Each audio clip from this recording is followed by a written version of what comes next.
On the 12th day of podcast, Todd prepared to wear 12 leather jackets, 11 heavy hoodies, 10 lighter sweaters, 9 festive polos, 8 cozy zip-ups, 7 fancy vests, 6 fancier vests, 5 graphic tees, 4 pairs of jorts, 3 cargos, 2 fuzzy socks, and 2 Santa hats to cover each nip.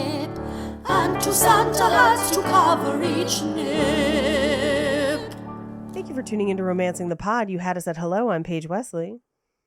I'm Mikey Randolph. And I'm Todd Schlosser. And this week, Paige made us watch The Princess Switch 2. Switched again? The switchening. I think we all said it differently and all said it wrong on some level. I'll leave it to the listener to decide who. There can be only 3.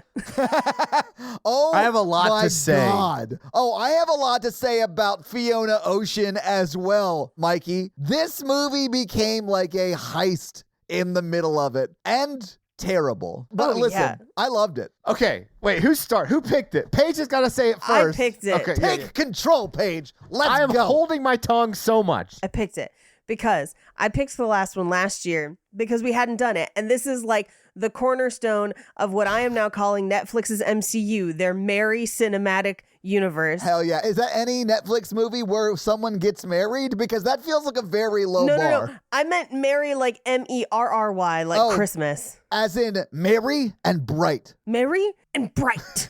But ever since I said that, I have not stopped receiving DMs that just say merry and bright. Honestly, good for you, though. Good for you. I saw that aunt this past weekend, and I said merry and bright, and she was like, ha ha ha, and she has no recollection of it happening. It's fine. Yeah, so I believe this is part of the MCU, Netflix's merry, as in merry and bright, cinematic universe. And we had not really touched it yet, except for doing Night Before Christmas, which I still maintain is the best one because it's fucking bonkers. It's my favorite. It is my favorite. This is also bonkers in some crazy ways. I did see that there is a third Princess Switch. Yeah, there's a third one. Well, that's why I was like, we have to do the first one. We got to get into it because, like, Paige, this has got to be a yearly tradition. I demand, apologies for demanding. I demand you pick this third one next year. Yeah, of course. That's my plan. By then, there'll probably be 2 more. One can only hope. But I think we should do 1 a year until Vanessa Hudgens dies. I think Netflix has pulled the plug on the Vanessa Hudgens' universe. I think they just couldn't this year for some reason because they did release the new one last year. Anyway, so I picked the original one. So I had to pick the second one because I had to know what happened. Did I watch the first one again before we did this? No. Did I listen to our episode? Absolutely not. Did I think that Montenegro and Belgravia were the same place? It was intensely confused for the first 20 to 30 minutes of this movie? Absolutely. Paige, I'm glad I was not the only one in that. Okay, I'm going to talk about it now. Fuck it. I'm not going to wait. When they're in Belgravia, as I eventually found out that's where they were, and she's like, I can stop in Chicago on the way to London to go to Montenegro. And I was like, aren't they in Montenegro? Yeah, I know, Is there another place that's not Montenegro? But then I was like, even if they had to go from one country to the other, Montenegro, Belgravia, whatever, those are 2 European countries next to each other. So how are they flying around the world to get to their next door neighbor? Yes. So that they would Chicago to London? Taylor Swift went from South America to London to New York back to South America in like 3 days. Okay, that's poor planning. To attend a premiere. Well, I think if you cross the international date line, you're technically a time traveler, right? Sure, so, like, of course. she just gained an extra day or whatever. But I'm just like, why? Now that question still persists. Yeah. It's only for the movie. It's just the movie needs us to be in those places. Oh, yeah. But it was bonkers. I'm going to tell you that they are vastly different countries. I was not on the first episode we did. That's true. You were not. You weren't, yeah, because you took off that week. So let me tell you about my Monday night where I proceeded to double feature Yes. the Princess Switch universe. And I'm here to tell you, I don't want to relitigate the first film. I think we might need to because Paige and I remember nothing from the first film. I remember only the baking issues. I adored the first movie where Christmas was fucking everywhere Yes. and it was charming and a little hokey, but like I liked it. It's fucking nuts, but it's fun. The second movie is hot fucking garbage compared to the first movie. It is more contrasted when you watch them in order. I believe that. I was like so hyped at like I started early, like I worked out in the morning and I was like, okay, we're gonna record tomorrow. Let's like watch these films. And I was like, okay, I'm gonna start early at 6 o'clock. I can do both, but be done by 10 and be asleep. And I was like, oh man, the first one I'm like lighting candles, putting ornaments on the tree, and I'm like, oh, this is so good and I love it. I was like, oh man, such a sweet movie. And then like, let's start the second one. It's garbage. And let me tell you why it's garbage. What's the name of the other country? Montenegro. Shithole. And there's no Christmas lights in every scene.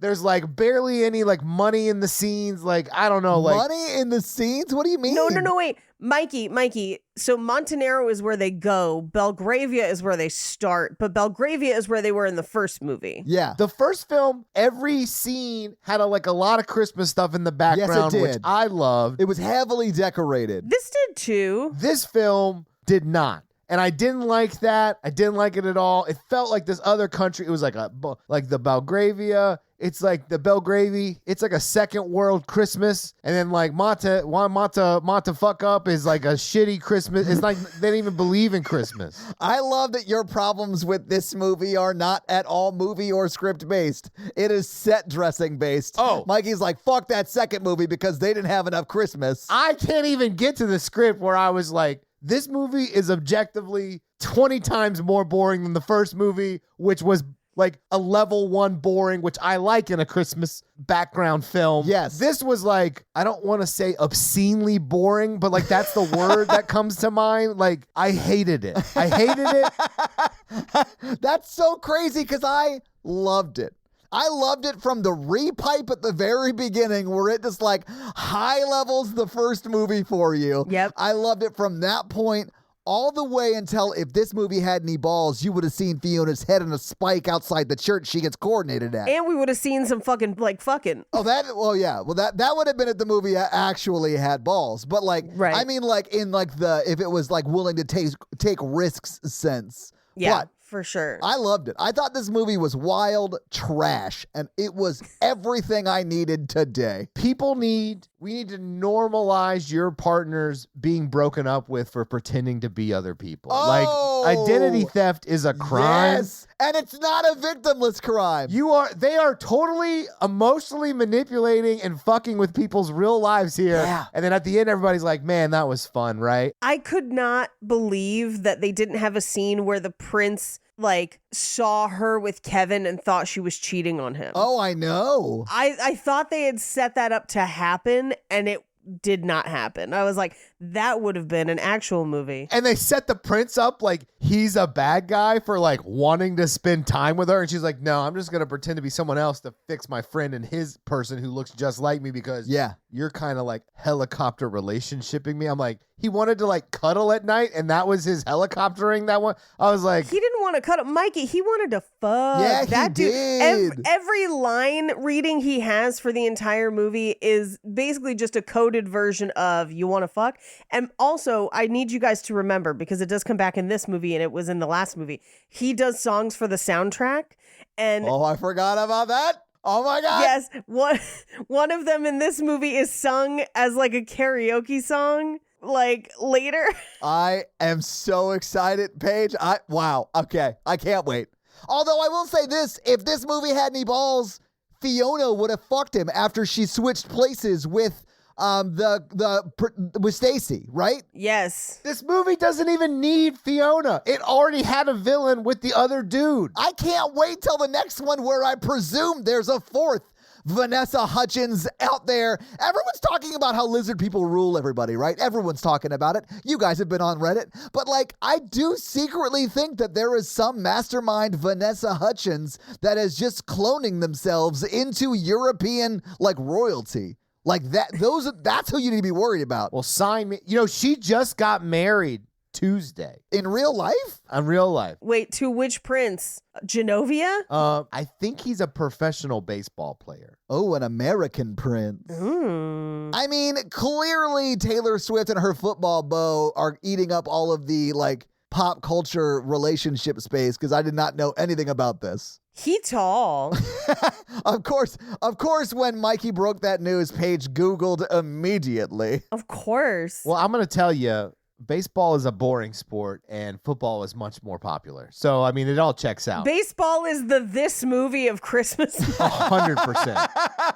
If football is the first one, baseball is the second one. That's what we're saying. Yes. I like going to baseball games with friends to like drink beer and like do other things besides watching baseball. Yes, of course. It's where I eat my nachos. Yeah. Any sport where you have to stretch out like halfway through because it's so fucking boring that we have a stretch built into the format, your sport's not great. Here's what I will say. I don't watch the World Series ever, and the city I live in has been prominently featured multiple times in the last decade as I've lived here. But I watch the Super Bowl every year, and I don't even know football rules. I just know that I get all the dips, and that makes me happy. Well, and that's because baseball also has like this dumb, like, guys, we're only going to play 164 games this season. I hope we win against the Dodgers. It's a best of 10. Like, who at that point, who gives a fuck? You know? It better not be best of 10 because you could tie that piece. All I know is that who you mentioned first in the Taylor Swift / football guy relationship says a lot about like who you are as a person. Like, I don't even know the football guy's name. Clearly, I'm like Travis Kelce. Okay. Like, I don't care. I don't even care about Taylor Swift's relationship. Like, but God help you me if James Acaster and Jamie Loftus get together. That'd be my, like, Taylor Swift football guy relationship. Those musical people? They're comedians. Jesus But Christ, I honestly, Mikey. Todd, if that happened, that would be wild. They would be the perfect couple, Paige. I am on record. Jamie Loftus and James Acaster need to at least meet and just see if there are sparks. That's all I'm saying. Gosh. Anyway, so this movie, but back to this movie. Yeah, oh my God, I'm so sorry. That was a wild derail. There's not enough Christmas. There's not enough baking. There's like no baking in this movie. There's not enough baking. Oh my God. I don't like burned out Baker as assistant. I don't like his burned out version. Well, you don't like anyone's burned out version. I was thinking about this earlier this week as I was watching the newer Indiana Jones, and Mikey doesn't like to see any of his heroes age or decline. No. I like burned out some people, but not this guy. I'm assuming you're talking about Kevin, right? Indiana Jones, I like the new Indiana Jones, the Dial of Destiny. I like that burned out, but I don't like that. They're like, we hate Shia LaBeouf so much that killing him is a major plot point in the film. Good. That was a terrible character. I like to pretend that Crystal Skull didn't happen, but also Loved Crystal Skull. oh my God, it's Oh the my worst one. It's the worst one. I agree, but I also think they're pretty dope-ass movies as a whole. No. You've seen The Room, Paige. I have, and I would rather watch The Room than Crystal Skull any day of the week. Okay, that's fair. That's fair. But they kept Kevin's shirt on this entire movie, and how dare they? I don't know if you remember, Kevin is gorgeous. I only paused and hesitated because we do get a guy shirtless in this movie. It's the prince, and it's not great. I was going to say, it's like if I took my shirt off. No, I'm not going to criticize his body. He is What does that mean? he's adorable in his own way, and I like him. But it's in the middle of him being like, "Hey, let's cuddle," and her being like, "No," and I was like, "Well, this is a boner killer." I mean, yeah, it totally was for him. And if I was in a relationship like that, I would be like, why don't we switch you out with someone who does want to cuddle? No. Well, that's what I thought it was going. I thought Fiona, clearly the promiscuous of the clones. Since you lied to me to get me to fall in love with you. I mean, are you saying that the Prince of Belgravia is somewhat responsible for her switching on him because he allowed that behavior to play a part in his romance with her? I think that everyone's too okay with the switching. Oh, yeah. They're too okay with it. Oh, yeah. I mean, Fiona should be burned at the stake or beheaded or whatever you do in that country for those who try and like commit a coup. Okay, that's illegal. I mean, legally, she kidnapped a royal. That's bad. Right. I'm talking about relationship-wise. These people have switched twice to manipulate their partners. Yeah, I wouldn't allow them to be in proximity anymore. Yeah, if you dated twins and they switched to fuck with you twice, like in a real way, not like a prank way, like I went horseback riding and fell in love with my twin or whatever. Right. I don't know. Like, I refuse to believe that, like, they can't tell a difference. Well, I mean, they might feel a difference, Internally. I don't know, man. When they revealed Fiona in this movie, I lost my mind, guys. I did not know there was going to be a third. I didn't like it. I didn't like the Fiona plotline. They already had the evil, like, assistant princess that she had. Assistant princess. Trying to get in her pants, but also evil, Like, that should have been the villain. Yeah. You mean chief of staff? Assistant to the princess, I think. It was the chief of staff, the guy who, like, helps Fiona with the coup. Yeah. Yeah, he was just every day waking up thinking, I'm going to seduce the queen so I can be king. That's what his motivation was. Well, that's what I wake up every morning thinking that, too. Yeah. It's called manifesting. It's called The Secret, okay? Oh, God. Well, like, maybe we should just go through this movie scene by scene. I think I'm entering a season of my life where I will seduce a queen and become king, I want that for you. # man a fest. You know what I'm saying? I'd be like, sorry, everyone. Religious freedom is banned. We're all decorating for Christmas. But every other thing you can have be free. Wait, what? Like, you can worship whoever you want, but your house is going to have lights on it. We have to have an aesthetic here in this country. I don't love your, like, HOA version of governance. Right. It's not my favorite. Everyone is forced to enter the cookie Christmas contest. The Rosens brought some great menorah cookies. Love it. And guess what? The secret police will be dressed as nutcrackers. All right. Hallmark movies and stuff are more fun if you think it's just a fascist Christmas dictatorship in every one of these countries. I think it is in Belgravia, and that's why you liked their aesthetic better. Yeah. Yeah. I think every fake European country that we encounter in these films might be a fascist dictatorship. We already know Genovia is. We got to the bottom of that one already. Right. Let's go through this. Yeah, maybe let's do it. Yeah, let's do it. Yeah. All right. I wish I could take a switch to this sequel because it's so bad. Like a switch, like a stick. I actually did get it when you said it. Yeah. I just didn't laugh, but I thought it was funny. I think you just want to spank Vanessa Hudgens sexually. Mikey's into it. Mikey is shaking yes. Mikey was definitely nodding right there was what Mikey was doing. I'm not going to say that I didn't ask Santa for that. Wait, what? She's a married woman. It's true. As of 7 hours ago. Yeah, and he could definitely kick your ass. But unfortunately, I look just like her new husband, so we're going to switch. You don't. You don't at all.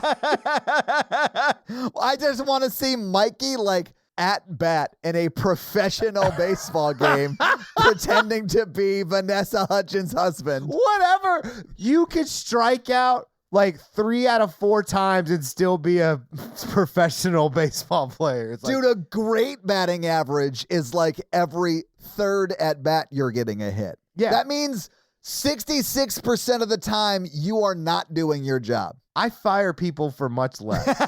And you pay people much less. Yeah. What's the major league minimum? Like $1 million? What? I don't know. It's crazy. I hope not. There's like 40,000 of them. Oh, that's true. It's probably lower because they have a lot more on the team than like soccer or basketball. I don't know. Whatever. Let's not talk about it. Let's get into the movie.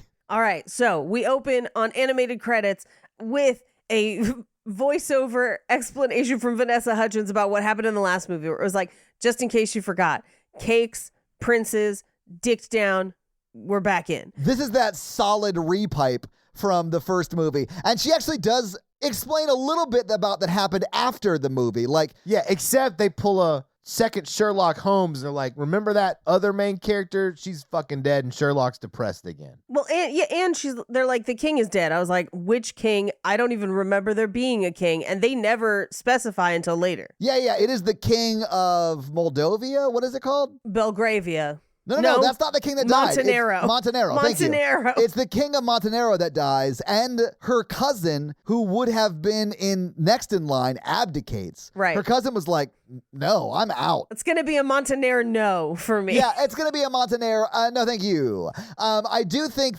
that's what caused Kevin and her to break up, though, 6 months ago. Right. I think she got word that she was going to have to take over. So she went back to Montenegro and they broke up because Kevin didn't want to go with her. Right. Although you don't really know that until the end of the movie that he's the one that initiated that breakup. Oh, I love the breakup where they're like, I said I wanted to be friends because you said you wanted to be friends. And I was like, you grew a beard without asking a clarification question during a breakup? I mean, that is what happens in the movie, yeah. Hashtag not my Christmas. Not my Christmas beard. He's like, I don't want to go to her coronation. She doesn't even want me there. She wants to be friends. I mean, it is. I do think the whole plot of them breaking up is very, very dumb, but there has to be a plot to this movie. Like, we have to have someone get married in the movie. And I did really sort of enjoy the way they got around having to have 2 ceremonies right back to back in the same church. I dug that. Yes, but also she wants to be queen. So she says, I'm just a friend. So she says, I'm just a friend. Montenegro, you took my queen. Do you think the third one will start with them being like, they were really happy until paparazzi chased them through a tunnel and then she died? One of the Vanessa Hudgenses died in a fiery crash. No, and Fiona just steps in and takes over for whichever one died, and it's like a big cover-up. Yes, I have thoughts on where I want the plot to go, Mikey. I think it's going to be like 365 where they just don't address it at all. Or they're just like, remember the tunnel? Wasn't that crazy? Anyway, it's the 3 of us now. You want it to be 365 so you can see Vanessa Hudge dick down some dudes. I'm here for it. I'm here for it. With Christmas, right? Like eating Christmas cookies in between thrusts. Let's go. I just want her to lean in and be like, let's get spruced up. Ooh. You know what I'm saying? Give me that spruce. Let's get merry and bright. She's like, wait, I brought my 3 identical clones Okay. tonight. I was like, what? Can we talk about it? They are clones. Like, you don't look that much like your cousin. Have you seen that documentary where that one guy, he was like running an insemination clinic and he was using his own sperm? So like yes. 50, however many people are his kids. Yeah. It's like 150. It's a lot. Yeah. Dudes got around. Anyway, we see her giving out the awards at the baking competition that she won the year before. And I do love that they completely got rid of the villain from the first movie, that bitchy girl that definitely had the better cake. And we're like, oh no, it's for this German guy. And I'm like, we don't remember him from last time. And she's just like, he deserves the award. And I'm just like, all right, that sounds good. This is rigged. They didn't even invite that other chef back because Vanessa Hudgens as Stacy is petty AF. Wait a minute. Wait. I have thoughts about the baking contest. So do I, Mikey. Please. In the first film, it's indoors in a TV studio with a high budget. This year, it's in a fucking tent outside with like 3 people. They don't give a shit. She is like being very petty towards them. Mikey, also, the cake is literally just like 3 white cakes stacked with bushes shoved in the side. That ain't top-level cakery. I know my cakeries. Not like the first movie. The first movie, she had like topsy-turvy cakes. She's like, we kissed under the mistletoe. Yes. Yeah, and I was like, I could make that cake. This country's baking industry is shit. I could go to Costco and buy 3 cakes of various sizes, stack them, and then shove a bush in it. Yeah. You could shove a bush in anything in my life. I'm ready. I know. As the resident baking expert, I think that they tried to do the tent in the second one to make it look like British Bake Off. I agree, but they should have shot it similarly to the way that British Bake Off is shot. Right. Unfortunately, yeah, it looks like a fucking, It looks like a Girl Scout Bake Off. Like, it looks bad. traveling circuses baking contest. Yeah. Yes. They needed to get a cameo from Mr. Paul Hollywood. Or Miss Prue, one of whoever, to just be like, I agree, as the other judge, this was the best cake. Like, that's all I needed. Or even just a low-level former Bake Off contestant. I'll take that. And their first kiss was over a arc of mistletoe, and there were no arcs on this cake. It was literally a bush shoved into the side of a cake, Mikey. Like, watch back the tape. It looks bad. Hey, whose bush hasn't been shoved into the side of a cake? Am I right? Am I right? Paige was very big on cake farts back in the day. Frost yourself. Under Sea has a stripper coming out of a cake. Under Siege, the movie. I thought you were talking about The Little Mermaid. I was very confused. She's like, what are they called? Bachelor parties? Flipping your cups, you don't get too far. Under Siege was on TV this week. And I know because I walked in on my husband watching it the other day. Anyway, she gives away the baking competition thing. And then we cut back to like her and the prince. And she's like, when we go to Montenegro, and she's like talking about going, and I was like, isn't she in Montenegro? I could not for the life of me figure out where they were, where they had to go. I don't understand. But then she says something in this scene that is, there's a lot of crazy things in this scene. First of all, he's like, I'm sorry I'm late. Parliament ran over. Yeah. And I'm like, it's Parliament. They're done when they're done. George Clinton held us late at Parliament, babe. I couldn't make it. Sorry. I thought you were king. He did the extended version of Atomic Dog. There was nothing I could do about it. Technically, he isn't king, Mikey. He is the prince. His dad Is still alive. Yeah, and is sort of stepping back a little bit so that he can get more hands-on in kingery because it will one day be his job, but his dad's technically still alive. But they are, like the UK, a parliamentary system. Where do you think they stand on Ukraine? I do think they are in Eastern Europe, Yeah. and I bet that they are this side of Russia, if that makes sense. They're probably in NATO. I do think that they probably are pro-Ukraine, I'm assuming. But all of their cannons are confetti because all they do is have baking competitions and Christmas markets. Yeah, I don't think the Belgravian army is going to turn the tide, is all I'm saying. All I'm saying is I think both of them were occupied by the USSR. And since the Cold War have really made Christmas their bitch. Yes. So, like, I think that's what's going down. And I'm only saying that because of the way they are freely able to move within America. Uh-huh. I don't think Russian, like, oligarchs can move so easily in and out of the U.S. Yeah. Because she does go to Chicago, like, in the next scene. She just shows up. Yeah. Yeah. And so here's the crazy thing, right? So he's like, Parliament run over, hilarious. But then she's like, I've just got so much stuff. I'm so busy with the bake shop. I was like, she still owns the bake shop? Yes. Bitch, you're a princess. Like, what are you doing? They mentioned it like 4 times. We never see it, but they mentioned it a bunch. I was like, why? You're literally a princess. Like, they're married. And here's the thing. I understand her still wanting to bake. Absolutely. I get that because that's like the artistry of it. The shop is what supports your ability to bake. Yeah. So like, I don't know why she's like, yeah, we still got to make our numbers instead of just like taking that enormous, beautiful kitchen to being like, I'm going to get fucking wild with cakes. I'm a fucking cake artist now. Like, why? They call me a core. What? Because I'm a cake whore. Never mind. And it doesn't work when the combined word is a different word. And I realize that now. Anyway, so she then gives a whole bunch of extra exposition, like character exposition about Margaret, who's the person that she switched with, where she's like,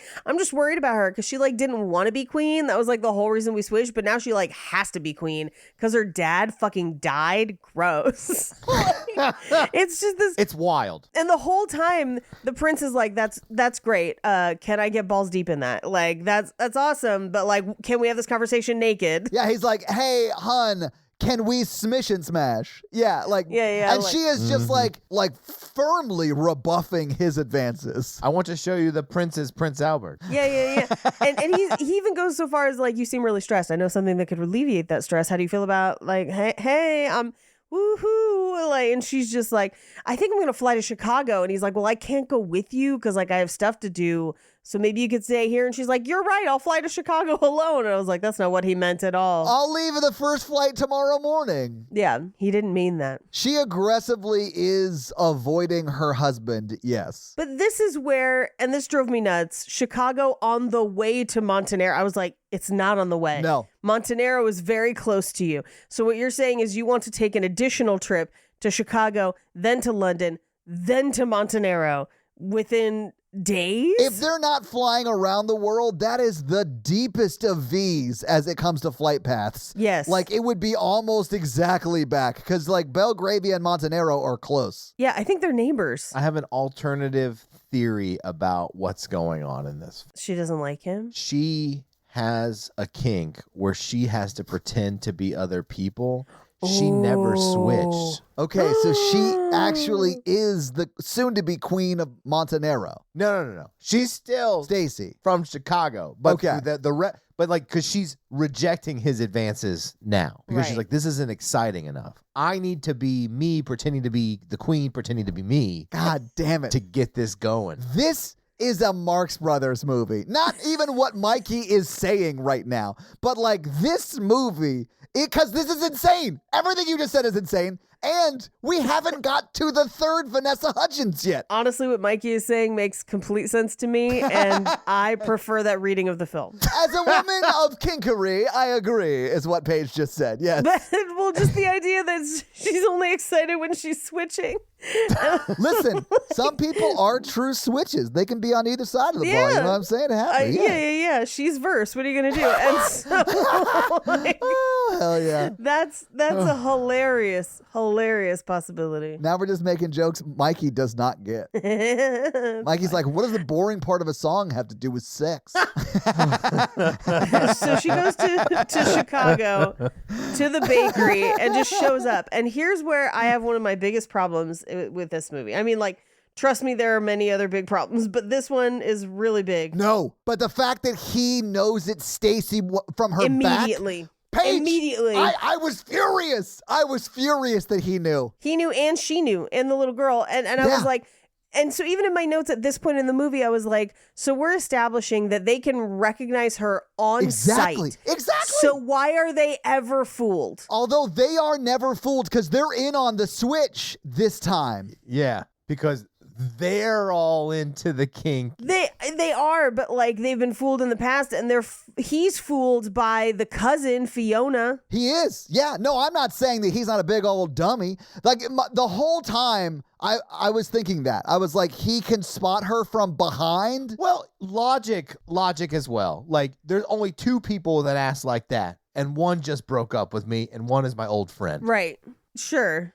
50-50. So process of elimination, it's my old friend. It could also be the girl coming back to be like, I made a mistake. To give you that ass. Oh, yeah, I made a mistake. That's probably what she would to say. Yeah. But it's already established it was way serious. He's grown a beard. Yeah. He's grown a beard and is wearing sweatpants to work. And this is not a guy that works remote. As someone who wears sweatpants to work a lot, I work remote. Anytime I'm in the field, slacks. But he's in the field. Like, he works in a bakery. Yeah. I'm hybrid, and nothing pisses me off more to work 3 hours in sweatpants and be like, oh, I have in-person meetings all afternoon, and then switching to real pants and then having to drive to work. First world problems. Mikey, the way my heart breaks for you right now, I'm just glad that my corporate office is in Florida, so I can't just like go in and have meetings half a day. So, but I do have to go down there quite a bit, which is a lot of travel. But I would hate that. Yep.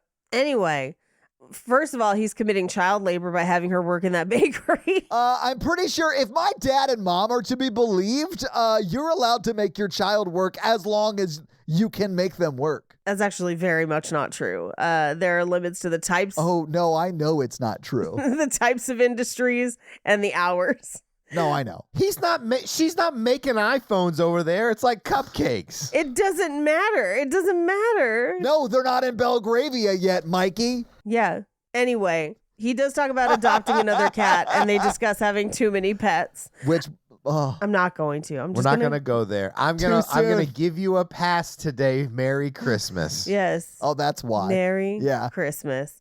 Anyway, we also revealed that the little girl stole his mail and didn't send the RSVP. So he didn't turn her down, and now they can go to Montenero for the coronation. Which also, she's the queen, or soon to be queen of Montenero, fully loves Kevin. Yes. If Kevin was like, hey, I sent you the RSVP, but I felt bad. I would love to come just as your friend. Is that okay? She'd be like, fuck yeah, dog, let's go. Yeah, because once he sees me in a crown. Oof. Slay queen. Exactly.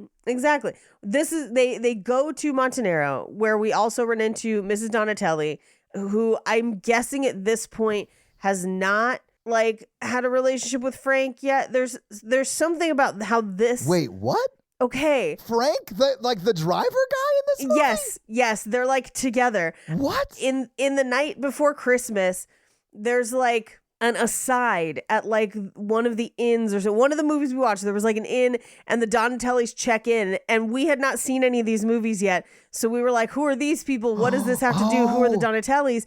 And then when we watched the last one, I was like, I still don't know who the Donatellis are. And then in this one, we finally kind of know who they are. But it was supposed to be this like, gasp, these all happen in the same universe, which I guess for me means that there is a fourth Vanessa Hudgens. She's just already infatuated with Sir Cole. I hate to this day that his name in that movie is Circle. It's Sir Cole. Like, I hate it. Right. I hate that. But I would lay down my life for a second. I want a second, A Night Before Christmas so bad. It's one of my favorites. I want a second night before. Yes. I want it so bad. I have inflicted that movie on so many people. It's so bonkers. I love every second of it. That's how I feel about this movie, guys. Like, it is hot trash. Like, it is, let me see if I can describe it this way. If, like, food is food, this is like the hot spit that builds up in your mouth right before you throw up. Like, it's that kind of trash. It's garbage. But because of that, it's fun to watch once. Yeah. Oh, for sure. Because you're just like, what is even happening? The first one was fun. I had fun in this one too. Me too. I lost my mind so many times. When Fiona's intro music sounds like a flapper girl being introduced in like Nucky Thompson's bar. Like, it sounds like you're strangling a duck every time she's walking around the scene. I lost my mind. I loved it. I had to take notes on, because one of her introduction songs is also in The Night Before Christmas. What are you saying to me right now? When we watched it on A Night Before Christmas, I thought it was a fake Christmas song. It is not. It's a real Christmas song by Sia. Great. Another artist I'm going to get yelled at for not knowing about. You know about Sia? Do I? What? You don't know who Sia is? Who's Sia, guys? Oh my God. Tell me what she sings. I would probably know. Chandelier. You probably know Chandelier. I'm gonna Yeah. I know that song. Yes. Yeah, I got okay. you. Yeah, there you go. I just there don't you go. pay attention to who sings it. She sings that one that's like half backwards. She's like, boo. You know what I'm talking about? I'm pretty sure that was on an episode of Fraggle Rock. I don't know. Oh, actually, no, Mikey, I do know what you're talking about. You just did such a terrible impression of it. Are you telling me that Igga Bagga Boo? See, she laughs now because she knows what it is. Hold on, I can find that song. It's Elastic Heart is the name of the song, and it does not sound at all. Wish it was your water beady witty body boo. Elastic Heart by Sia. Is it the intro? Yes, it's definitely in the intro. Wow, Mikey, you were way off. Mikey, do me a favor, do your impression again. Hold on. Wicca waka, wicca waka. Oh my God. Oh, okay. Well, Paige, I know who you're talking about, and I actually really do like her music. Natalie plays her all the time. Maybe not all the time, but it'll come up occasionally on like a workout mix or something. I'm so upset. I don't know. Mikey's impression is so hilariously bad. I know. Well, we're not gonna get any copyright strikes. No. I can't help but notice, Mikey, that Zoom never said, "Are you playing music?" Here's the craziest thing is that I heard that unhinged version of Mikey saying it was like, I know exactly what song he's talking about. Well, it's because you speak Mikey. You would at this point speak Mikey. Yeah. I speak Mikey fluently. Whip it whoppa, whip it whoppa, whip it whoppa woo. We need to make a shirt that says that. Just I speak Mikey. Excuse me, ma'am. I speak Mikey. Oh, that was good. Anyway, so they get to the palace. Now you're doing like the rhesus monkey version of it. Stop it right now. But that's close because the I don't wanna and I can't even do it. Mine's mine's not any better. Oh, you try to high road me with my C impression, and you come up here with that. Anyway, oh, that hurt my brain. Anyway, they come up to the palace, and she's not like immediately upset that her ex-boyfriend showed up out of nowhere. She's just like, "Come in, I haven't decorated for Christmas yet." Which is bullshit, because it's like 4 days away. And like, this is where I check out of the film. God, Christmas Mikey is in full effect so much that he is like militant Christmas Mikey. What a shitty queen she is. She's not queen yet. She's queen regent. And also, I would posit that this is her version of a beard and sweatpants, because she's very sad that her like granddad, was it her granddad or dad that died? Her dad. Her dad passed away. But also her granddad has also passed away. Well, yeah, probably at this point has also passed away, right? And it's still, even though it was a long time away, still affects her. And her dad's death did definitely trigger it. Anyway. Her great-granddad is also dead. I don't know if you know this, but her great-great-grandfather also recently passed. Within the past 50 years or so. Like, and the saddest part, Paige, is she never met him. She never met him, Paige. Oh, so she has to grieve alone. But he decorated for Christmas. He did. Like a real king. He did. But no, I think this is her version of sweatpants and beard, right? And then because Kevin is here now, she's like, let's decorate. And literally, like, the first thing they do is decorate this house, which is a palace. It's not a house. And the staff is doing like all the heavy lifting when it comes to like decorating. They're like dicking around putting like things on a tree, and like the staff is like on ladders and like working like lights up into the rafters of this mansion palace. Yeah. I don't pay them to not put Christmas decorations on the rafters, Todd. I mean, I'm just saying, making your staff work this hard on one day because you chose to be sad and not giving them like a week to like set up for the ball, that's a dick move. Is it? Yeah. But Yes. what if it's set to that Kelly Clarkson Christmas song that everyone loves? I don't believe that premise. What Kelly Clarkson song that everyone loves? The one that plays in the same. You know who Kelly Clarkson is. Oh, is it Candy Cane Lane? No, Candy Cane Lane is by Sia. That's the one that Sia. I know, Sia. Boom. How about that? Yeah, bippity boop boop boop boop. Yeah. Hang on. I knew Sia. Elastic heart. She has like a Sherry thing she does with her voice sometimes. She also made a really problematic film. Yeah, she did. We can't get It's it. as tone deaf as my impressions. There you go. Is it called Goat Sia? No. Mikey. Thank you, Mikey, for being alive and on Wow. the internet in the early 2000s. Oh no. A lot of people our age just laughed, and a lot of like Zoomers are like, what? Yeah. They don't remember 9/11, so what do they matter? What do they matter?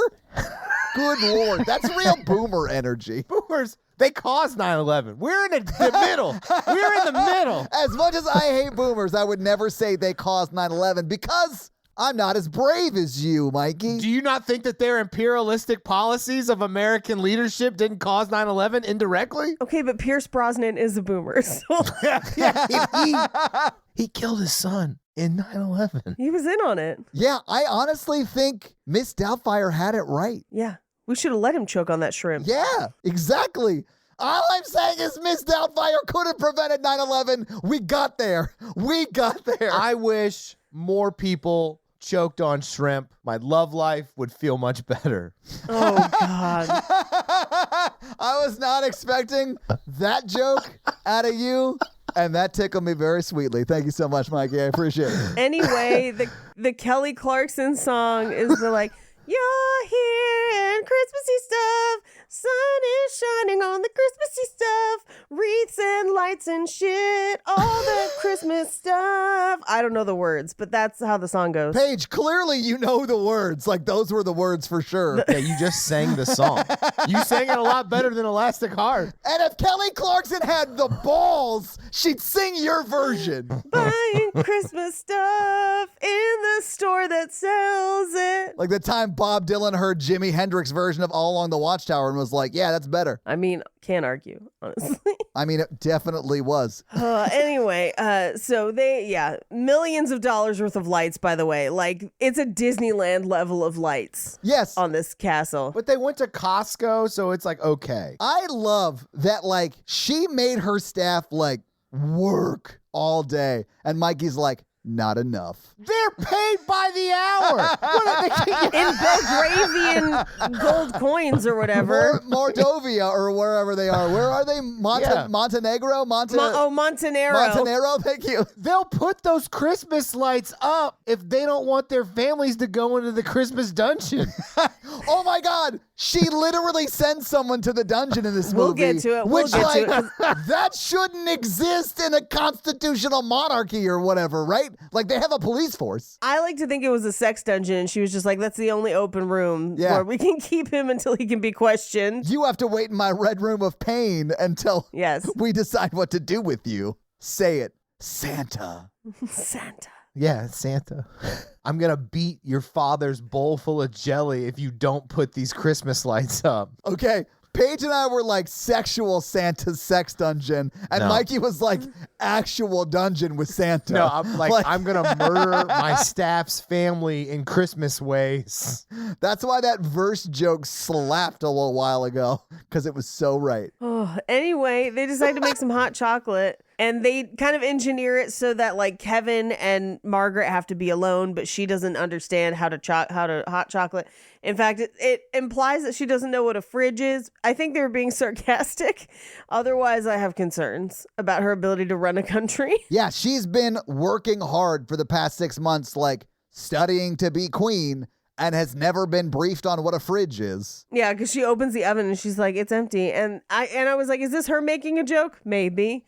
But then they get in a flower fight, which, God, so hard to clean up. And the staff already is so tired from putting up all the Christmas decorations. Okay, I wrote that in my notes. I was like, they are having a flower fight like the richest people in the world right now, without a care for how hard that would be to clean up after putting up Christmas lights for 18 hours today. Yep. It's second shift. They'll be fine. I can't run a Christmas country without a staff of 120. Mikey needs at least a bushel plus 4. Mm-hmm. Actually, a bushel's 144. The square root of that is 12. Good job. A bunch of third graders bullied me into learning multiplication better earlier in this year. I'm so glad you're like a soccer coach now of an elementary school, so you can like get the good up and coming burns. Yeah. You can be like, what's that song, you guys? Bippity bippity boop boop boop boop boop. Yeah, here's my experience as a counselor, like responding to, like helping out a school that went through something bad. And it's like, they're like sitting in math class and being like, you don't know how to do the multiplications? And I was like, no. And they're like, Shut up, I have money in a car. Have you seen my Bronco? they're like, but you're an adult, right? And I was like, yeah. And they're like, do you not use math at your job? And I was like, No, never. And then I have sex with people about I it. was like, man. They're like, we'll make you some like flashcards to practice. And I was like, damn. Oh, snap. That's awesome. But also, no, you won't use it. No. Pretty much. You have a computer in your pocket. Some of those kids will use math like that. Most won't in their job. Yeah. Honestly, none of them probably will, because technology will have advanced to a point where it's just not a thing people need to learn. Yep. I think people need to learn it. I do budgets now, and I learned some maths. You have a calculator, right? A what? An abacus? That was the closest one, though, Mikey. Actually, that was the closest you got to the song. I don't know if this makes sense to everybody out there, but my impressions are like the sound version of Elaine's impression of dancing. That's accurate. That's very accurate. Yeah. I had to think about it for a second, but it feels right. It does feel right. Just like bullying your staff to clean up your flower fight because they are paid to keep this palace spotless. Yeah. I mean, that is their job. I agree, but it's sort of a dick move, right? Right. But in walks Antonio, a.k.a. Tony, who you can immediately tell is a villain because he has weird horse teeth and a sour demeanor. He has the horse teeth of an inbred man, Paige. I know. When he turns evil later, spoiler, in my notes I just have slap his little inbred noble face. He does look more like monarchy than anyone else in this movie, and he's not. He is just the chief of staff. Yeah. Although he was obviously very aristocratic because he went to school with the future queen. Right. He does look the most royal, though. Yes. Yeah. In a lacking a chin sort of way. Yeah. Like, good Lord, this guy's royal. You know what I'm saying? Yeah. Like hip hip her Habsburg. Like he's super. Get started on your resolutions with Factor so you're ready for the new year. Factor's ready-to-eat meal delivery takes the stress out of meal planning and sets you up for success in the new year. Skip the groceries, prep work, and the cooking fatigue. Instead, get chef-crafted, dietitian-approved meals delivered right to your door with over 35 meals to choose from per week, including options like keto, calorie smart, vegan plus veggie, and more. Plus, over 55 weekly add-ons. You'll have tons of nutritious and flavorful options to kickstart your resolutions. Factor now offers like a load of snacks. In fact, we just got some of these like smoothies that were really great. They have a banana chocolate smoothie that like, I drank way too much of it. It was so good.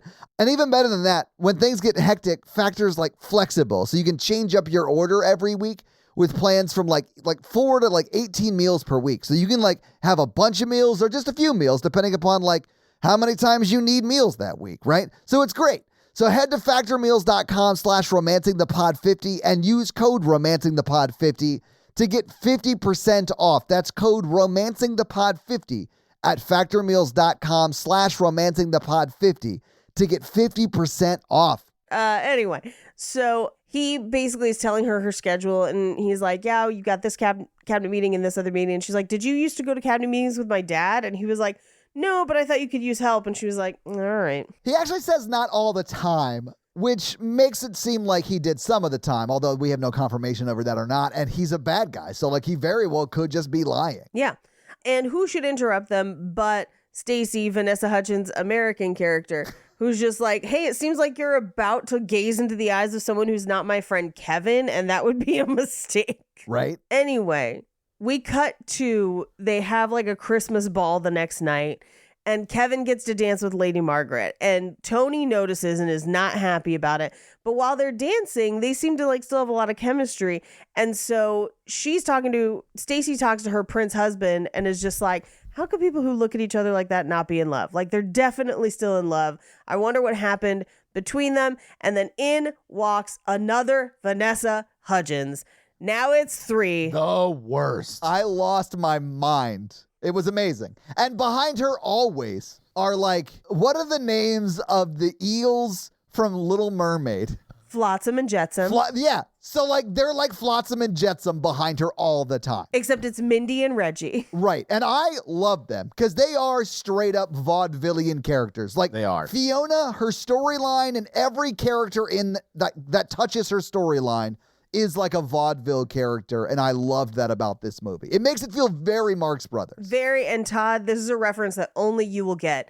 You remember in Les Mis when the little girls like foster parents, the ones who like are the grifters? Yeah, the master of the house, yeah. Yeah, watch them run amok, catch them if they fall. Like, that's them. Like, Yes. that's those people. It is. Yeah. Yeah. Where they're like, they're just pickpocketing everybody and just kind of around. Oh, when it's revealed that even though she is royal, that she blew through all of the sizable money Right. the queen's uncle left her when he died, and like now they're just like grifters. Like, who is the guy who runs? Is it Finnegan? Yes. Fagin. It's Fagin. No, Fagin. Yeah. But like Fiona is like Fagin, and like one of them is Oliver and one of them is the Artful Dodger. Like, that is like the vibe. Like, Yes. she gets them access to rich places, and then they steal people's watches and jewelry and money. And toilet paper. It's 2-ply, Paige. It's got both plies. It's double ply. But she also has this, I think because they're like, well, okay, the first 2 people that are clearly clones that are pretending to be each other, one is American, one is British. So that's how we can tell them apart. Yes. But then we have to somehow further delineate this other person who also has a British accent but is also different. So instead, they just give her like her own crazy lingo where she's just like, cuzzy, you're my cuzzy, ooh, spoopy. And I'm like, are you a baby? Like, why do you talk this way? She talks like a baby in a flapper dress that was born in 1923. Yeah. Like, that is Fiona's character, and I was here for it. Yeah, she's very boop, boop, you know, like she is Betty Boop, just like wandering around in a shake and go spirit Halloween wig as if that's acceptable for a royal.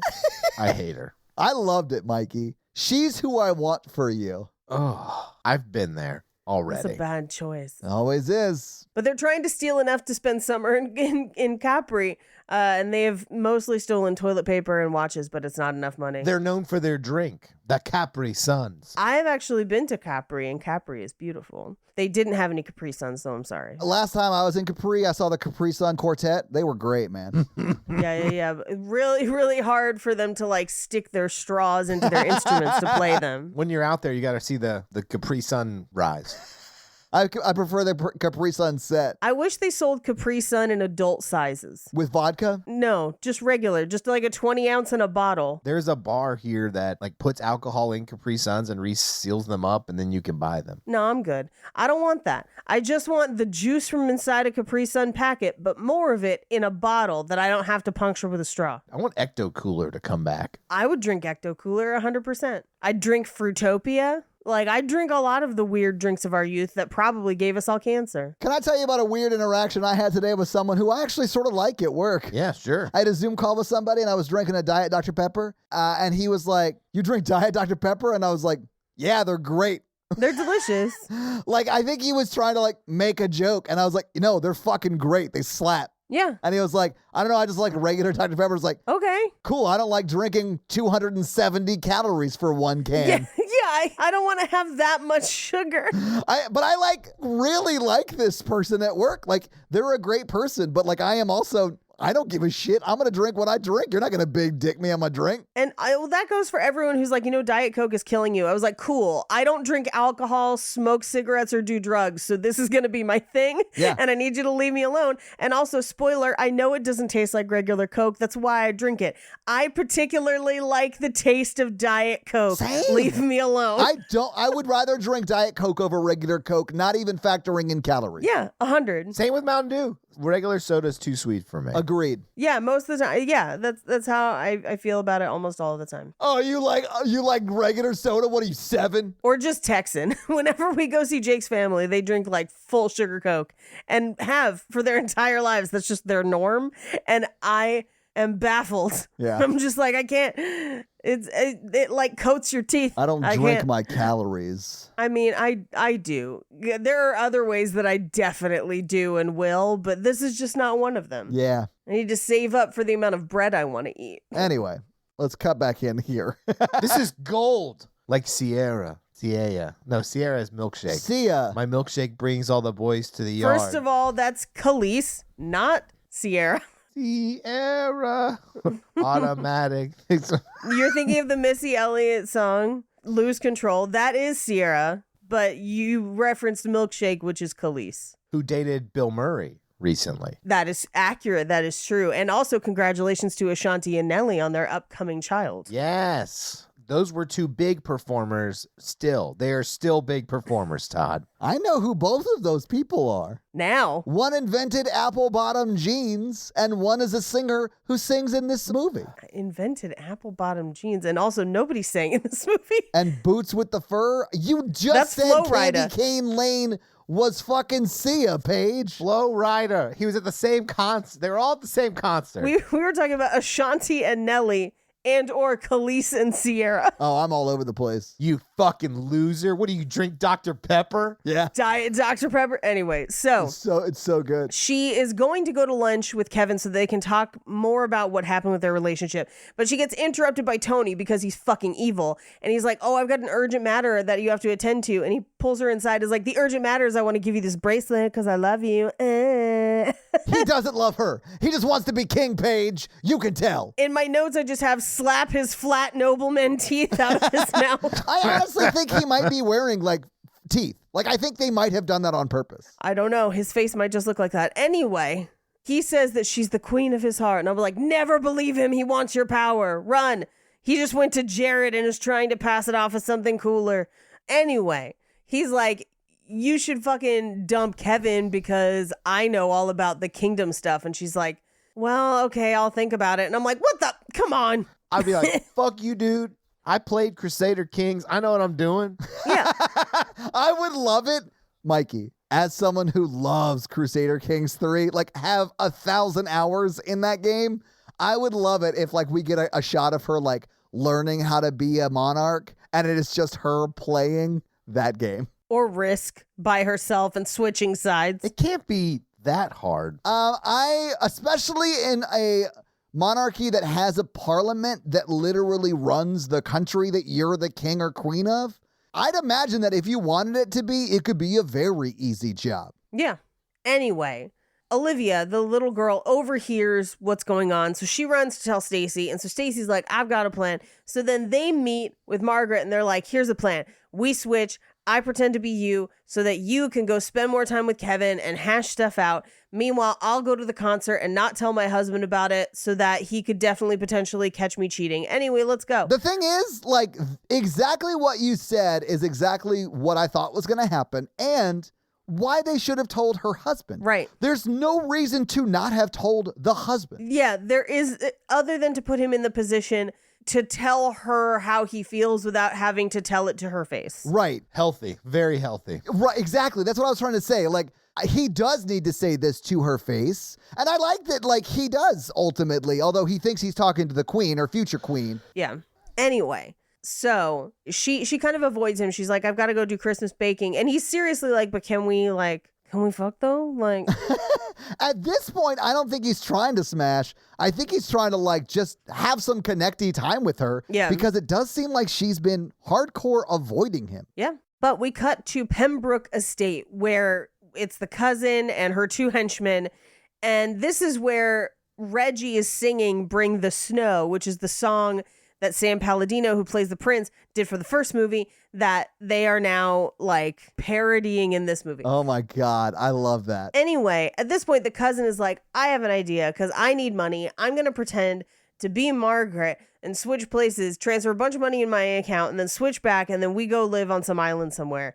And they're like, I'm not going to question that plan any further. Let's go. Yeah, I think doing a coup, having you coronated as the queen just to steal money or like embezzle money from the country, then to bounce out and like live on the beach for the rest of our lives. That sounds like a great plan. Yeah, no holes. No holes. This is definitely going to work. Yeah. So at this point, I realized it was only 40 minutes into the movie. And I was like, we've covered so much ground. Like, how is this only 40 minutes? Paige, I had the same thought. I was like, shit, man, we're like almost done. And I paused it and I was like, fuck, there's 50 minutes left? Good Lord. No, that's the problem. This first hour should have been the movie, like with them wrapping up their relationship. And then like they just did too much because the spy plot is it physically hurts your brain. Paige, do you mind if I question the witness? Yeah. Mikey, who is the spy in this movie? Fiona was trying to infiltrate the kingdom to steal the money. Is that what you think a spy does? I gotta give it to him though, Paige. That was the closest option to spy. That's fair. Espionage. There's not a good word for what she's doing. Hey, I look like 4 other people, so I'm going to pretend to be queen to steal $2 million. I think it was gonna be way more than $2 million. I would hope. Same. I'm not gonna get beheaded for $2 million is all I'm saying. Yeah, and she would definitely get beheaded. What about 2 million Monty creds? I don't know if you know this, Paige. Montenegro went super heavy in the Bitcoin craze. So you got to buy some Monty coins. Wait, what are we talking about? It's Monty Dinero. 2 million Monty Dineros right in my pocket. If you have 1,000, they call that the full Monty. How does that convert to fart coin? Gotta help me. Is fart coin an actual coin, Paige? I think it might be. I mean, that wouldn't surprise me. It's all a scam, so they're always going to sound crazy. It is. It is. Yeah. Do you want to know what the price of fart coin is today? Oh my God, fart coin exists? Tell me what fart coin is, baby. It's 0.00 Monte Dineros. That's fart coin to USD. The exchange rate is 0.00000009202, and that's up 6.8%. Damn. Fart coin's on the come up. I'm going to go buy 1 billion fart coin for like $3 and then laugh when I like realize it's worth millions of dollars, but I threw away that hard drive years ago. It's going to be sneaky because, as you know, most farts... Silent but deadly, Silent baby. but deadly. Yeah. Have I told you both that I hate you? Have I told you lately that I hate you? That's all right. I'm moving all my fart coin into Blart coin, and it's just gifts of Paul Blart Mall Cop that live on the blockchain. Anyways. But got big titties like that meme? No, because she's my mortal enemy, remember?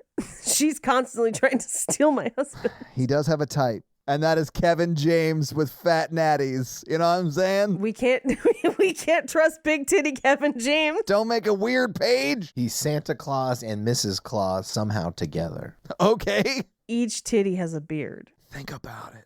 Anyway, so they switch. Stacy pretends to be sick the whole day. Olivia takes the prince out shopping. And this is where we get Candy Cane Lane, blah, blah, blah, blah, blah, blah, from The Night Before Christmas.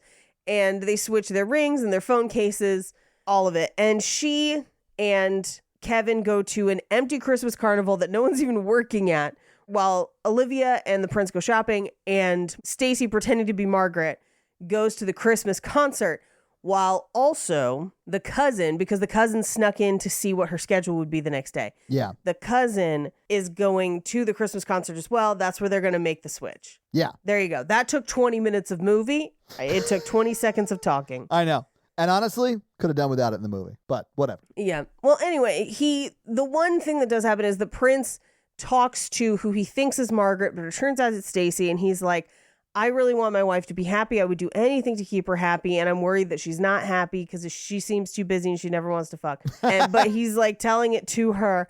And she's like, everything will be all right. And then later, without confirming that she was the one he talked to, she's just like, I'll never pretend to be too busy for you again. I love how she like blames him low key for it. Like, it's because I'm now a princess and I want to like just be good enough for you or whatever. Yeah. You're giving me all this princess pressure. Yeah. You know, the PP. Oh. Princess pressure, perv. Anyway, we go to the concert.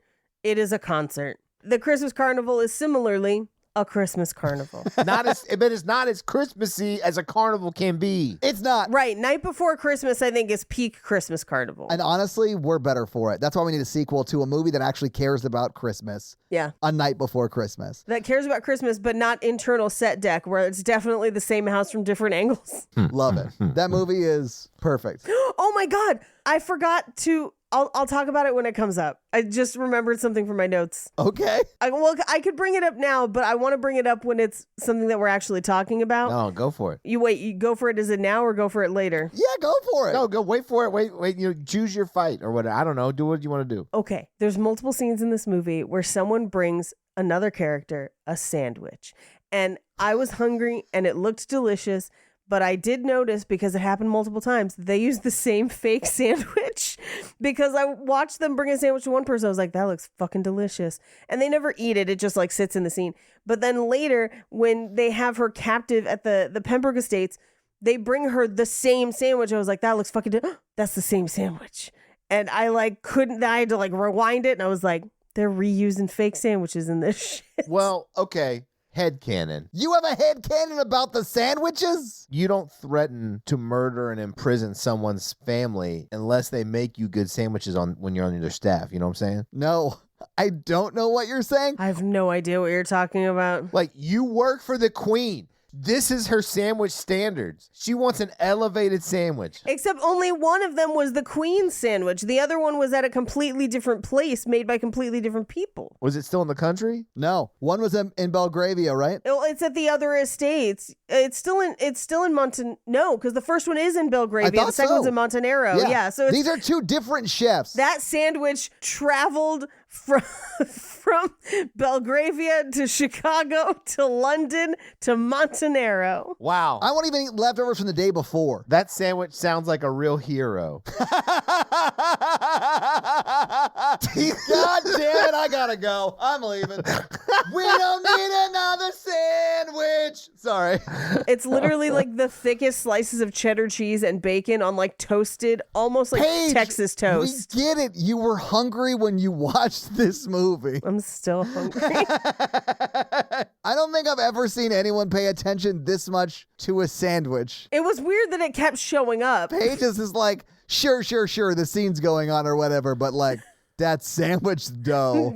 Sandwich dough. Are you sure that sandwich didn't just switch places with the other sandwich to get their sandwich X back together with them? I want the sandwich switch, guys. Where's that movie? The sandwich. I just wish it would switch places into my mouth. I feel the same about Vanessa Hudgenson.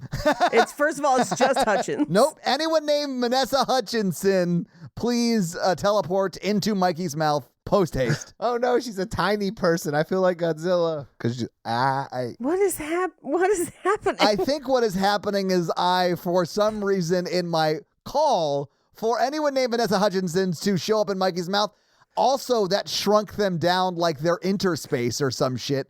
And now Mikey's a full-on cannibal. a true monkey's paw type of situation. As in it's the size of a monkey's paw? It's smaller. Anyway, so the kidnappers show up.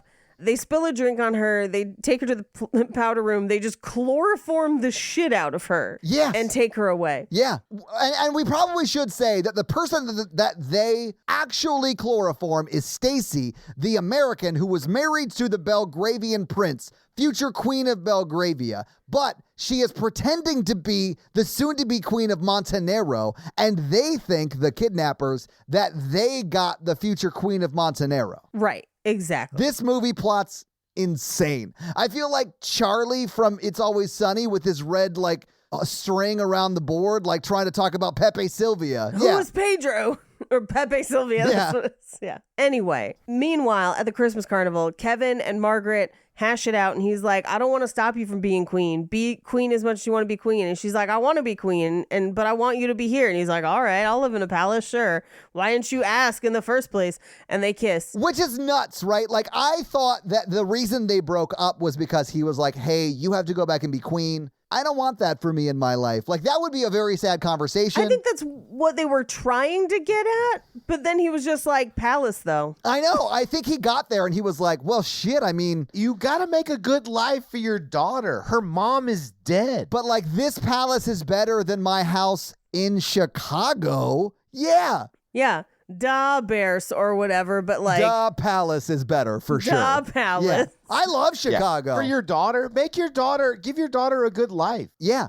I think, okay, so he says something to this effect in this scene to her, and it's like, I thought you and I were going to have an easy life, which to me, I think he was like, yeah, I thought when your dad died, your cousin would take over. Yeah. And you would just be second in line until he had kids, but we'd be rich and we'd live in Chicago. And I get that if that's what you think is going to happen in your relationship and that's what you sign up for, when that changes, you get to opt out of that relationship. And I think that's what Kevin did 6 months ago. So, the fact that here in this scene, he's like, why didn't you ask me to come with you, seems bonkers to me. Yeah, it's weird. It seems like they went to McDonald's and were like, oh, I'm going to be princess or we're moving out. And he's like, oh, do you want me to come? And she didn't hear him. And he's like, I guess we're broken up. That's the level of Yes. misunderstanding that ended their whole relationship. Yeah, it does feel like they dated in the 4th grade. You're right. Mm-hmm. Because he's like, I thought you wanted me to be friends. And she's like, I never said that. And he's like, well, I never said it. And they're like, why even write a situation where we realistically break up? We can just make this whole film up, you know? It would be on the same level of maturity if their get back together scene was him handing his daughter a note to take to her that said, will you date my dad? Check yes or no. Yeah, they should have done that. That's the level of maturity that's going on right now. That would have been cuter than this. Thank you. I appreciate that. Yeah. Or a note that says, will you release my dad from your dungeon since you were mad at him for breaking up with you? No, that's where we play. Exactly. Say it. Santa. The safe word is elves. Anyway, so Margaret gets back and is like, oh my God, thank you for switching places. We hashed it all out. We're going to stay together. He's going to come live at the palace. And I kind of love this idea that she just realizes what's going on and she's like, oh, I'm just not going to switch back. I know. No. It's going to be a no for me. Well, because it's Fiona, right? Yeah. Yeah. So she's like, evil Vanessa. You know what I'm saying? So she's just like, no, I stole the queen. We have absconded with the queen. Spoiler alert, they haven't. It's Stacy, the American, who's married to the Prince of Belgravia, making her a princess. But it's all very confusing. But Fiona thinks she is the queen right now. Well, but even though she knows Margaret is not now she knows that's real Margaret. Right. No, but she doubles down. She doesn't try and she be doubles down. Right. And this is the part where I thought that Fiona would be like, oh, internally. She'd be like, oh, I'm Stacy. Of course I'll switch back. Right. And then I will fuck the Prince of Belgravia. And become that princess. Exactly. Either way, she's got access to money, honey. She should have thought through this more. And she gets to bone down a lonely man. I know. He would have probably been a very generous lover. Ha! Yeah. But instead, Margaret immediately is like, hey, I was supposed to switch back with Stacy, but I don't think that's Stacy up there. But meanwhile, she's supposed to have dinner with Kevin, and Kevin goes up there, and she just, like, Fiona, pretending to be Margaret, straight up breaks up with Kevin. It's so evil and mean. Fiona pretending to be Margaret is trash. She is like the worst person. She like is calling like them by their wrong names, like to the point where like she is so opposite of the person that Kevin was just with at the Christmas marketplace. And he knows that Fiona exists. He knows that Stacy exists, obviously. So he knows that there could be any number of possible lookalikes that he could be talking to right now. Yeah, it's almost like when a girl you're dating says she's falling in love with you and then breaks up with you 2 weeks later. Yeah, I'm sorry that that's something that came up on this episode because it sounds like that's a hurt memory for you, and I apologize.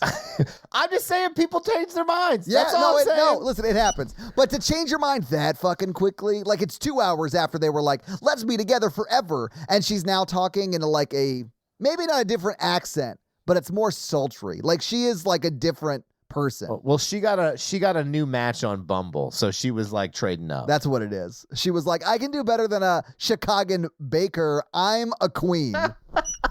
Sorry, I'm just like, their situationship like just wasn't good enough. You know what I'm saying? Exactly. She was like, duh, brioche. I knew I'd get Paige with that. Do you think the queen would be on like a Raya, though? I don't think she'd be on Bumble. I don't know. I just know that if it was Genovia, it would be duh, pears. Exactly, it would. God. I was thinking that, but I was like, damn it, this isn't a... It's not Genovia. Yeah, it's not Genovia. If you've seen their new flag, it's like pears laid out like a swastika. I'm sorry. I'll stop. They're a fascist country, Mikey. We talked about it all episode. Oh, I remember. They're complicit. Yeah. In the books. Yeah. Anyway, she decides that now that the jig is up, she has to move the coronation up to that night so she can transfer the money quicker. So she meets with Antonio, who immediately is like, you're not Margaret. Right. And she's just like, shut the fuck up. And he's like, cut me in on this, bro. And we'll like do it together. And she's like, all right, cool. But meanwhile, everyone else is like, oh shit, they spilled the drink. We're pretty sure it was Fiona. Let's go to her estate and see if Stacy is there. So they're en route. Right, because Fiona has like a hideout in the country, which is like, it's a very nice like mansion that her dad, the queen's uncle, left Fiona. Man, this is like the craziest plot. Yes. But we get to this part of the movie, and as they're trying to break in and Stacy's trying to break out, and it becomes like a vaudeville play, I lost my mind. When Stacy like tricks the guy henchman and like releases the barrel of whatever that like he jumps on top of, and like, you know those like log things where like you're like trying to kick the other person off the log by spinning it faster? He's doing that. Yeah. He's Donkey Konging this barrel into the wall. It's insane. What kind of sexual shit are you talking about? Listen. He Donkey Kongs his head on the wall. Yeah, he does. He definitely does. But not before he tried to serve her the same fake sandwich. This was the switch, my page. The sandwich. We got to wrap this up because I got to Diddy the Kong. You know what I'm saying? It's roughly the shape and size of a barrel. It's a monkey's paw size. Don't make it make a fist, Paige. Oh, ow.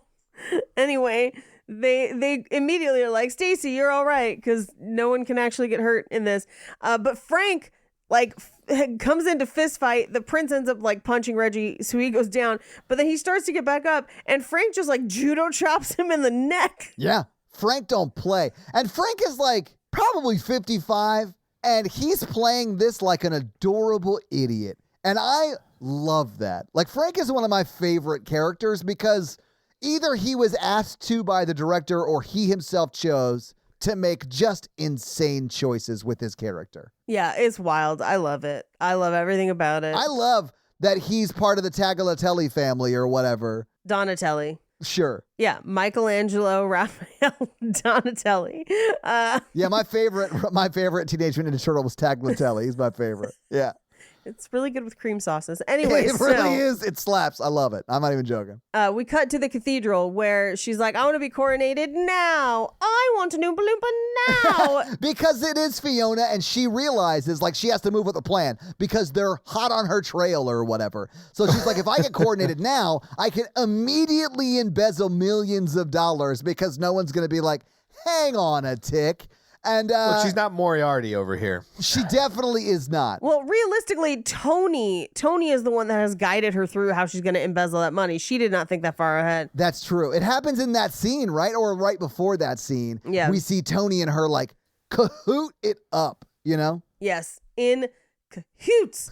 Meanwhile, they need somebody from the civil government there, so the prime minister shows up, and they're just like, okay, I guess we'll get the coronation ready. Doesn't seem weird at all. I did like that, like the, I don't know, Father Time, whoever runs the church was like, you sure you want to do this? And Tony's like, there's no law saying we can't. So like, well, actually, we can do whatever we want. He's like, fuck off, nerd. Whatever, I'll get it done. There's no law that says a dog can't play basketball. Oh, you mean Queen Bud Page? She's a real bitch. Air, H-E-I-R, bud. The poster Air writes Bud. itself, Page. Wow. There's no rule that a dog can't be king.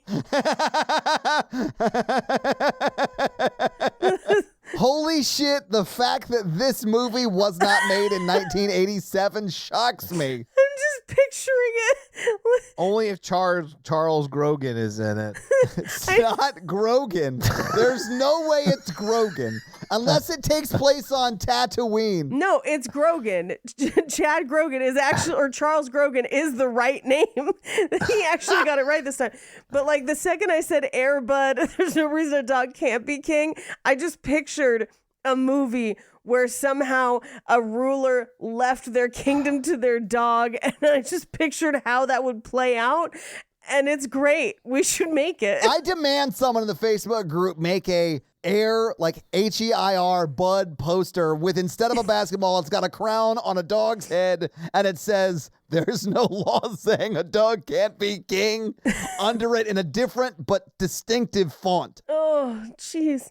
Anyway, the coronation starts and she doesn't know her own name and she hasn't practiced or anything. And they all barge in and they're like, she's an imposter, arrest her for treason. But also, Tony, go to the dungeon. I know, like literally, take Tony to the dungeon. I'll deal with him later. Say it, Santa. Mm-hmm. But then Fiona has this whole like, my parents, I always wanted to be you. And I was like, I don't need this. They run to the airport. They make it just in time because all this time, Kevin and Olivia have been in a cab with air quotes Santa, where this was like the same thing in the first movie where there was like that bucket bell ringer guy who just kind of shows up, that they're just like angel, Santa, Christmas spirit. I don't know. He doesn't look like Santa. I feel like they should have just made it Santa. I mean, he is. I don't know. I didn't realize that was the same guy from the first one. So when he gets like a close-up, he gets like a one-shot. I was like, who the fuck is this dude? Like, I don't remember every Uber driver ever. Like, I remembered because I watched the first one right before it. well, yeah. Because you watched this the way you're supposed to watch it. I did not. Yeah, as dog intended. Now you're just being a dyslexic Christian. For Dog and Country. That's the sequels, For Dog and Country. Oh my Like, God. it writes itself. It writes itself. Anyway. That's the fascist sequel. Dog bless America. There's no rule that a dog can't be president. Oh my God. I love it. I love it so much. There's definitely a rule because that dog is not 36 years old in dog years. It's technically 35, and in dog years, yeah. Yeah, dog years. Anyway, that just means a 7-year-old dog, which is old for a dog, but it's like the Joe Biden of dogs.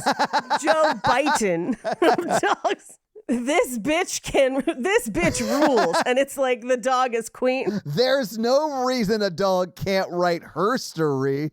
There's no law saying a dog can't write firstory. F-U-R. Firstory. This president's such a bitch. Bitches get things done. Oh. Oh, it writes itself. Why didn't this happen in the 90s? Anyway, So they catch up with him in the airport. He doesn't get on his flight. She's like, I can explain everything. We switched. And then also my cousin kidnapped me. And it's like a whole long story, but I still love you. Please don't leave. Please marry me. And they're like, okay. And then they find a pastor, like some sort of clergy in the airport. And he's like, my flight leaves in 5 minutes. And they're like, okay, just real quick. Well, yes, Paige, that airport was pasteurized. What? As opposed to an unpasteurized airport. Because there was a pastor in it? Yeah. I thought that was real dumb enough to make Paige laugh. It was dumb enough that you literally broke Paige. We are watching Paige literally struggle to breathe right now as she's laughing. That's one of the dumbest things I've ever fucking heard. She's like a quote unquote comedian and like laughs at the dumbest shit. I think it's because she all day is like crafting excellent jokes. So like what she really needs to relax is like really trash, lowbrow humor, which is why she likes hanging out with us twice a week. It was also like when Jake and I watched Hoobie Halloween, we were like, this is hot trash, but it's doing it for me right now. Like every time he's on his bike and has to dodge bigger items every time. It's so stupid and I love it. And Steve Buscemi plays a werewolf. It's great. Anyway, everybody's going back for the coronation, but before the coronation starts, the princess of Belgravia, aka Stacy, and the prince have a moment where they can like make out, and they're like, you're late for the coronation, quit sucking face. And they're like, just give me a second. And they're like, continue to suck face. The prince of Belgravia is like, hey, hang on a bit. This is the first time my wife has like talks to me in the whole movie. I'm going to enjoy this. Yeah. And we know that her kink is switching, so she's fully bricked up right now. I'm going to need you to give us a minute. But we also did sort of like yada yada, the queen of Moldova or whatever, marrying Kevin. Like they get married in that airport. They get married in the airport, yeah. Which like it costs like 4 times as much because it's in an airport. I saw a meme today that was like, should I buy an airport sandwich or should I fund my dream wedding? I was like, holy shit, Reductress, you get me.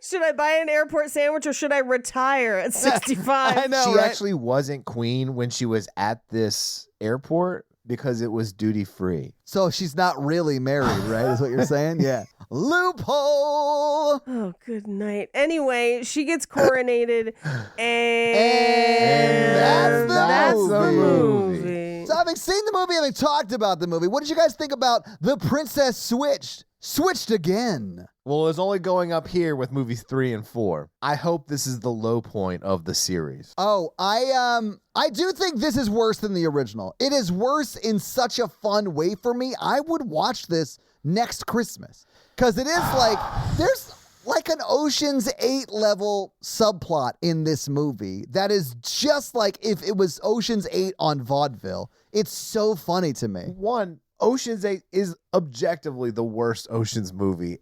And why would you pick it? And then second, because it was terrible in this. The joke works. I stand by it. And also, Ocean's 8 was female-centric. It's a female-centric switch. It's a heist. I was right. this is not the Empire Strikes Back of Christmas movies. And that's all I'm going to say. No.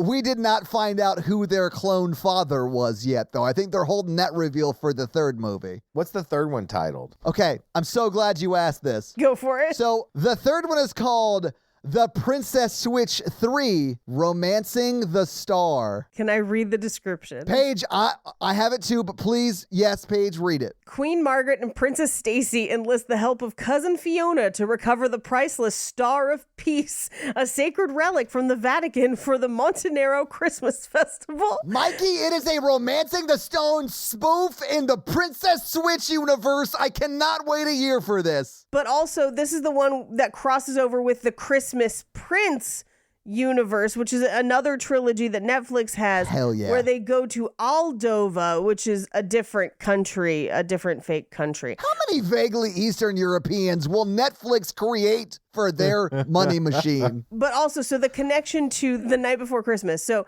we know that Aldova, Montenero, and Belgravia all exist in the same universe. Therefore, those are all the same.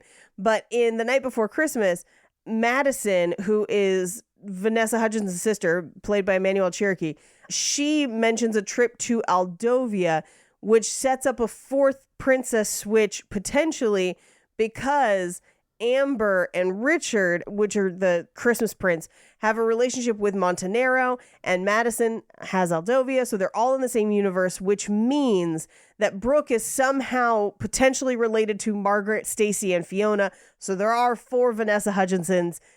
Oh God, I did it. Fuck. 4 Vanessa Hudgens in this universe. But also it's related to A Castle for Christmas, the Scottish one we watched last year.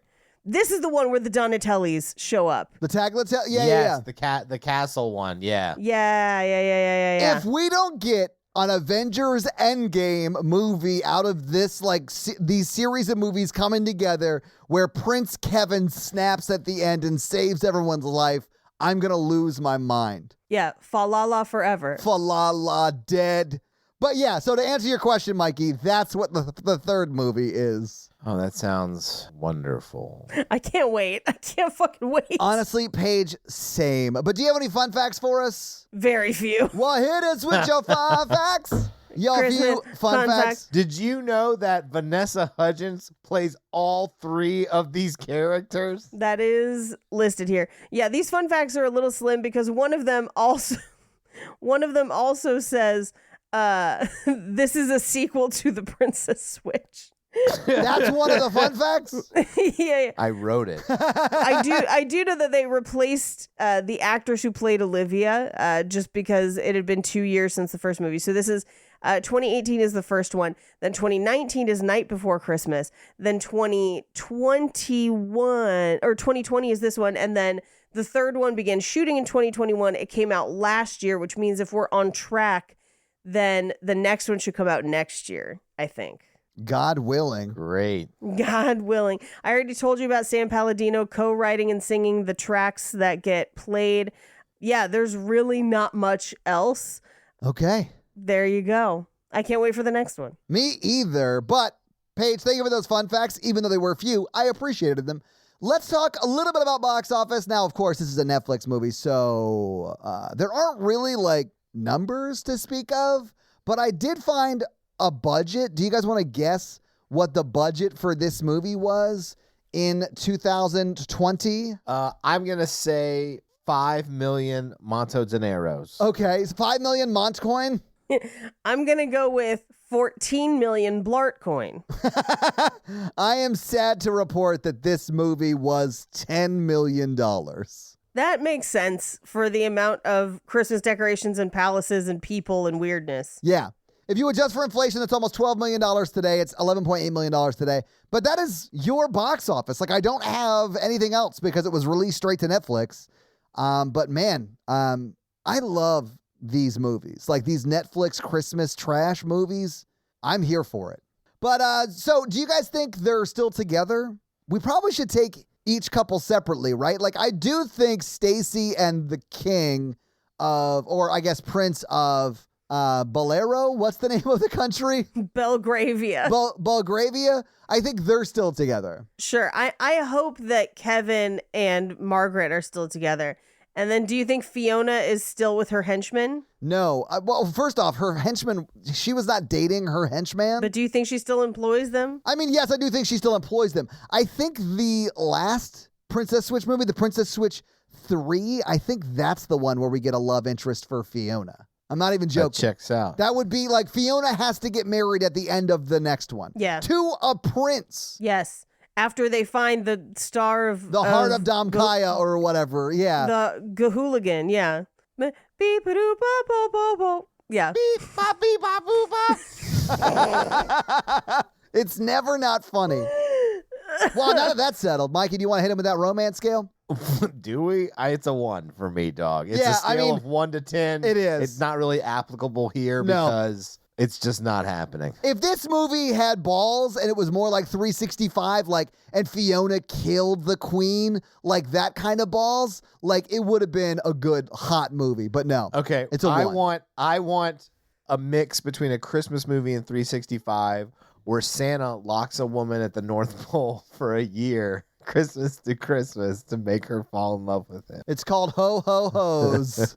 The Christmas, what can we call that that's not like offensive?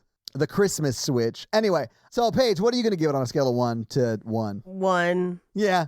It's not a romantic movie. It is a trash Christmas movie you can watch while you're wrapping presents. There's barely romance. The first one was romantic. I like the first one, had a good love story. This one does not. I mean, it has one, but we barely see any of them together. We get the Kevin and the soon-to-be Queen of Montenero's story, but like we get one scene of them actually being together as themselves, right, where they're like confessing how they feel about each other. But all of that is juxtaposed with Vanessa Hudson's other character, Stacy, who is aggressively not being romantic with her husband, Prince of Belgravia. So like, it's not a romantic movie at all, but that's your romance scale. Yeah, that's it. So this week, Paige, you made us watch The Princess Switch Switched Again. Mikey, it's your week next week. What are you making us watch for that episode? Well, how do you guys feel about like going real down the awful Christmas romance? I'm so here for Mikey, that. you mentioned what you wanted to do, and I gave it my whole stamp of approval. Like, Same. I also agree. I think we have to do it. Last year, I snuck on the set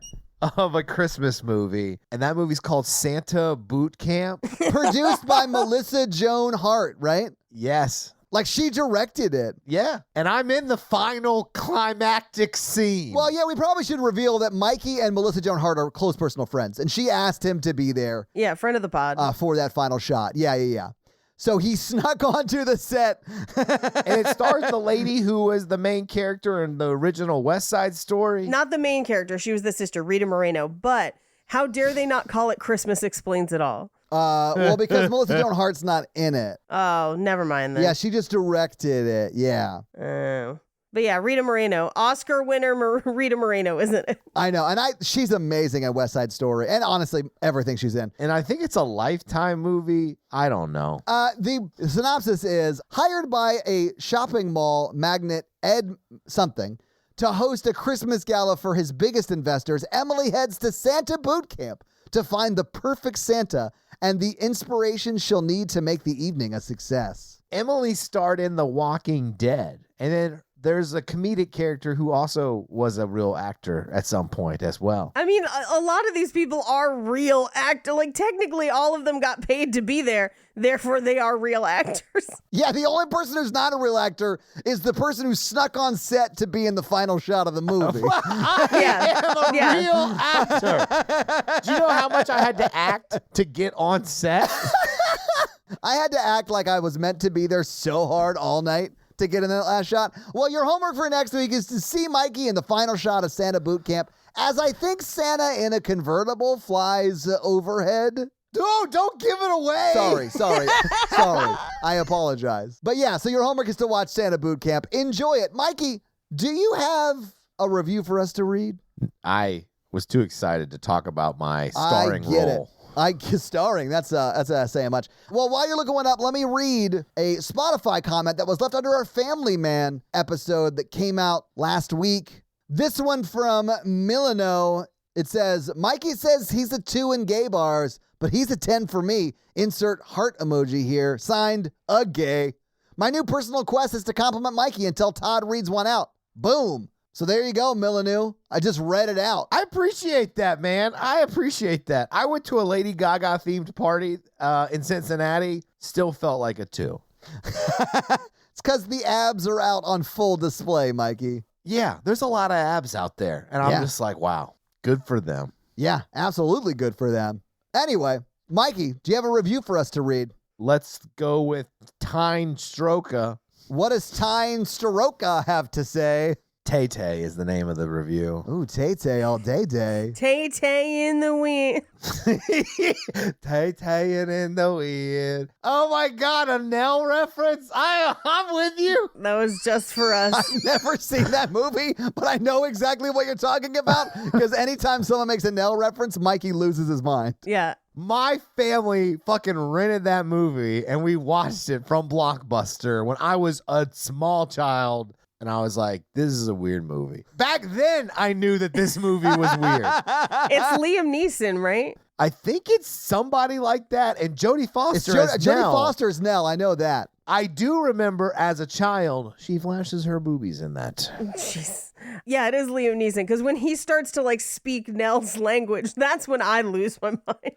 Tay-tay in the wind, they go That movie all the way is down. so wild. I cannot. Can we do it for the podcast? I'm serious. I would watch. No, it's a drama. It's a drama. Yeah, she does not fall in love with anyone because of her inability to speak any language on Earth. Yes. Although they do kind of understand what she's saying by the end of the movie. Well, Liam Neeson speaks it. He's like, Yeah. Tay-Tay have very specific set of skills. Well, and then he does it with like a lisp too. Like I distinctly remember how awful. Okay, we're getting off track. So she says Tay-Tay, and she says OMG exclamation point. Mikey and Taylor Swift would be an adorable couple together. I agree. I think I said that on an episode. Like, I do think you are the man for her. Every other man is an imposter that she will write a breakup song about. I think she'll also write a breakup song about you, but then we'll be super famous, so that's fine. That would be nice. I'm willing to nurse Mikey through a Tay heartbreak for a hit song. I would take that very hard.